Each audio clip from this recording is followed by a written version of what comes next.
जो सबसे पास चुनाव है वो है बिहार का चुनाव।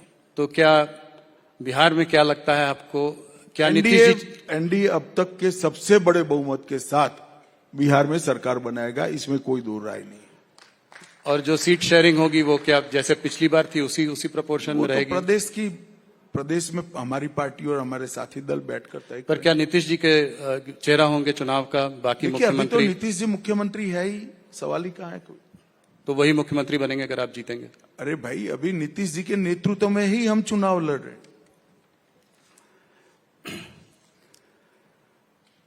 कुछ पर्सनल सवाल आपसे पूछना चाहूंगा। हर बार 2-3 पूछता हूं, पर इस बार भी कोशिश। पूछकर क्या करोगे? कुछ निकलेगा नहीं यार।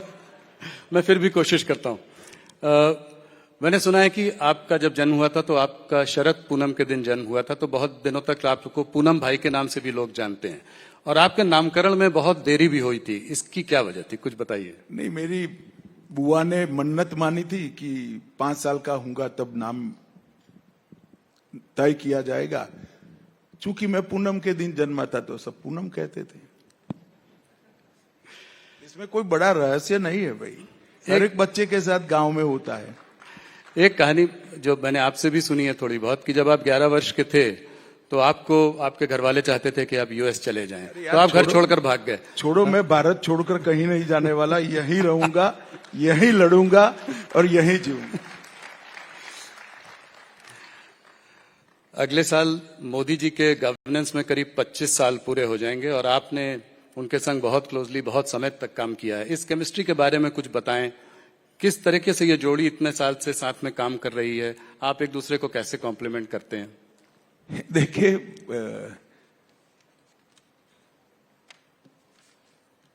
कोई भी दो कार्यकर्ता एक साथ काम करते, एक नेता और कार्यकर्ता एक साथ काम करता है, तो इतने लंबे समय तक काम करते करते एक दूसरे की काम की पद्धति भी समझ में आ जाती है, एक दूसरे का सोचने का ढंग भी समझ में आ जाता है, और एक दूसरे का स्वभाव भी समझ में आ जाता है।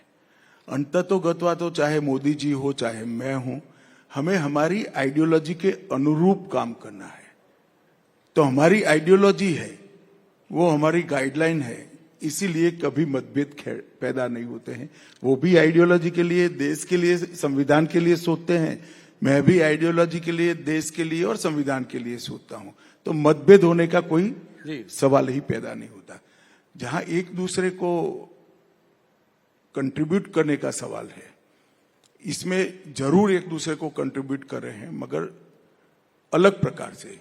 मैं मोदी जी जो लक्ष्य तय करते हैं, इसका पूरा करने के लिए मेरे साथियों को साथ में रखकर पूरा प्रयास करता हूं। ये मेरे कंट्रीब्यूशन का तरीका है।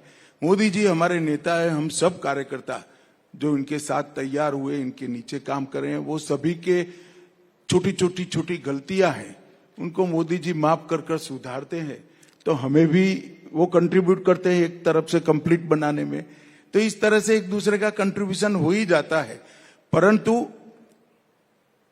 ये उदाहरण जो आप दे रहे हो नरेंद्र मोदी और अमित शाह का, ऐसे नरेंद्र मोदी के साथ जुड़े हुए इस देश में हजारों कार्यकर्ता है, जिनमें कार्यकर्ता बनाने से लेकर उसको बड़ा सोचने तक, तरीके से सोचने तक की पूरी प्रक्रिया नरेंद्र मोदी जी ने की है, हमारे कई नेताओं ने की है, और ये बहुत बड़ी बात है। और इसी के कारण हम चुनाव अनेक हारे, मगर हमारी पार्टी कभी टूटी नहीं जी।